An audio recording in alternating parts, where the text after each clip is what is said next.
Hello friends, welcome to Sriruchi vlogs. నేను మీలా ఉన్నాయి. ఈ రోజు వీడియోలో ఆనియన్ పకోడీ ఎలా చేసుకోవాలి అనేది నేను చూపిస్తాను. మనం స్ట్రీట్ షాప్లో తింటూ ఉంటాం కదండి ఆనియన్ పకోడీ, కానీ ఇంట్లో అదే టేస్ట్, పైన క్రిస్పీగా లోపల కొంచెం సాఫ్ట్గా టేస్టీగా ఉండాలంటే నేను చెప్పిన ఇంగ్రీడియంట్స్ యాడ్ చేయండి, సూపర్గా వస్తుంది. ఎప్పుడు బయట తీసుకుని అబ్బా భలే ఉంది, మనం కూడా ఇలా చేసుకుంటే బాగుంటుంది అని చెప్పేసి అనుకుంటూ ఉంటారు. కానీ అక్కడ చేసేదానికంటే టేస్టీగా మనం కూడా ఇంట్లో చేసుకోవచ్చు. ఎలా చేయాలో నేను చూపిస్తాను చూడండి. ముందుగా ఒక 4 బిగ్ ఆనియన్స్ తీసుకోండి, పెద్ద ఉల్లిపాయలు తీసుకొని ఇలా పొడవుగా కట్ చేసుకుని ఒక మిక్సింగ్ బౌల్లో వేసేసుకుని బాగా ఒకటికొకటి అంటుకోకుండా తీసేసుకోండి ఆ లేయర్స్ అనేవి. ఇందులో సన్నగా పొడుగుగా కట్ చేసుకున్న పచ్చిమిర్చి, కొంచెం మిరియాల పొడి, అలాగే పసుపు, కొంచెం ధనియాలు యాడ్ చేసుకుని టేస్ట్ చాలా బాగుంటుంది. ఇందులో తగినంత కారం, జీలకర్ర వేసేసుకొని తగినంత ఉప్పు, అలాగే కొంచెం జీరా పౌడర్ కూడా యాడ్ చేసుకోండి. కావాలంటే కొంచెం గరం మసాలా, అల్లం వెల్లుల్లి పేస్ట్ వేసేసుకొని ఇవన్నీ బాగా ప్రెస్ చేస్తూ కలపండి. ఆనియన్స్లో ఉండే అరోమా అంతా బయటకు వచ్చేంత వరకు మనం కలిపామంటే టేస్ట్ చాలా బాగుంటుంది.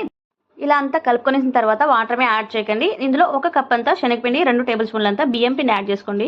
ఆనియన్లో ఉండే వాటరే సరిపోతుంది. కావాలి అనుకుంటే ఓన్లీ 2 టేబుల్ స్పూన్లు అంతా వాటర్ మాత్రమే యాడ్ చేసుకోండి. ఇలా బాగా కలిపేసుకున్న తర్వాత డీప్ ఫ్రైకి సరిపడా ఆయిల్ వేడి చేసి పెట్టుకోండి. నేనైతే ఏమ్స్ కుక్వేర్లో చేసుకుంటున్నా. ఏమ్స్ కుక్వేర్లో చేసుకున్న ఏ డీప్ ఫ్రైలు అయినా కానీ రీయూజ్ చేసుకోవచ్చు ఆయిల్. మళ్ళీ మీరు ఎలా అయినా వాడుకోండి. చాలా మంది ఫీడ్బ్యాక్ ఇస్తున్నారు, మామూలు అల్యూమినియం పాత్రలో అయినా ఇలా స్టీల్దైనా మేము డీప్ ఫ్రై చేస్తే ఆయిల్ పారబోసేస్తాము అనేసి అంటున్నారు, రీయూజ్ చేయకూడదని చెప్పేసి. కానీ ఏమ్స్ కుక్వేర్లో చేసుకోవచ్చండి, హెల్త్కి చాలా మంచిది. డీప్ ఫ్రై చేసినా కూడా ఆయిల్ యూజ్ చేసుకోవచ్చు అనమాట. చూడండి, ఇలా కలుపుకున్న తర్వాత ఇలా వేసేసుకోవాలి. కొంచెం ఉండలుగా అక్కడక్కడ కొంచెం పల్చగా వేసేసుకుంటే క్రిస్పీగా చాలా బాగా వస్తుంది. మీడియం ఫ్లేమ్లో పెట్టుకొని బాగా డీప్ ఫ్రై చేసుకోండి. ఇలా మిగిలిన అంతా ఇలాగే వేసేసుకొని ఒక ప్లేట్లో సర్వ్ చేసుకోండి.